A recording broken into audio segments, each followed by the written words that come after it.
શ્રીલંકાના નૌકાદળની અવળચંડાઈ આવી સામે દરિયાઈ સરહદ પાર કરવાના આરોપમાં 35 ભારતીય માછીમારોની કરી ધરપકડ। નાગાપટ્ટિનમના દરિયા કિનારા વિસ્તારમાંથી ધરપકડ કરાઈ। માછીમારોના પરિવારજનો ચિંતિત।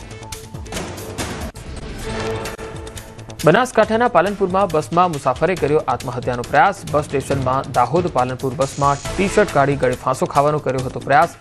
ઘટના પર હાજર લોકોએ પોલીસને જાણ કરી। યુવકને પોલીસ મથકે લઈ જવાયો। રાજકોટમાં પુત્રએ પિતાને માર મારતા થયું મોત। મૃતક પિતા એકલા રહેતા હતા અને પુત્ર ઋષભ તેમનું ધ્યાન રાખતો હતો।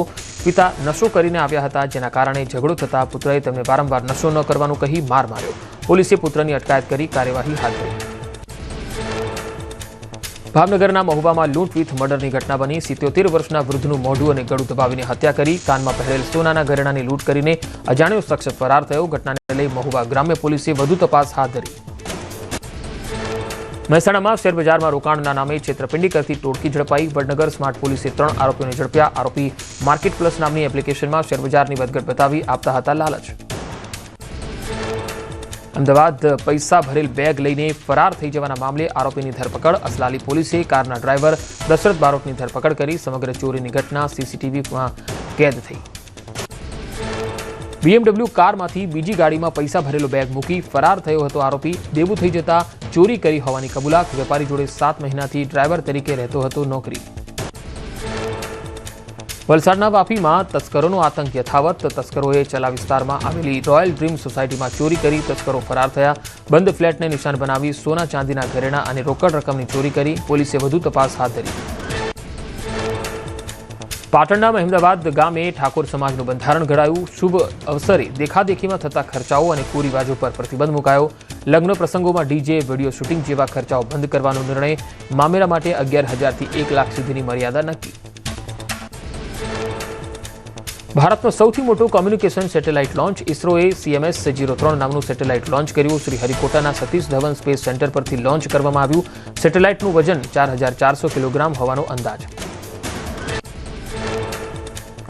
2026-27ના બજેટ માટે AMCએ પ્રજાજનો પાસેથી સૂચનો મંગાવ્યા, જેને લઈને વિપક્ષ નેતા શહેજાદ ખાન પઠાણે દાવો કર્યો હતો। કહ્યું, સત્તાધીશો દ્વારા મંજૂર કરાયેલા અનેક કામો હજુ સુધી અમલ થઈ શક્યો નથી।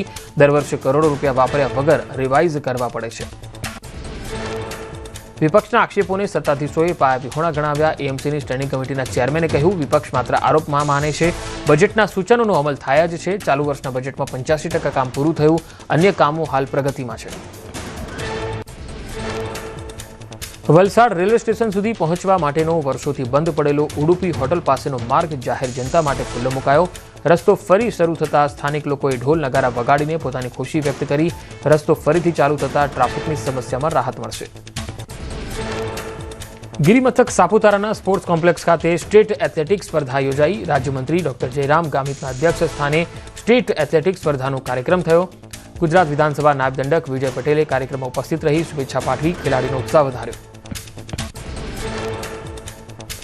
સુરેન્દ્રનગરમાં કાર સેવક હુતાત્મા દિવસ નિમિત્તે મેગા બ્લડ ડોનેશન કેમ્પ યોજાયો। વિશ્વ હિન્દુ પરિષદ તેમજ બજરંગ દળના સંયુક્ત ઉપક્રમે ઓમકાર વિદ્યાલય ખાતે બ્લડ ડોનેશન કેમ્પ યોજાયો।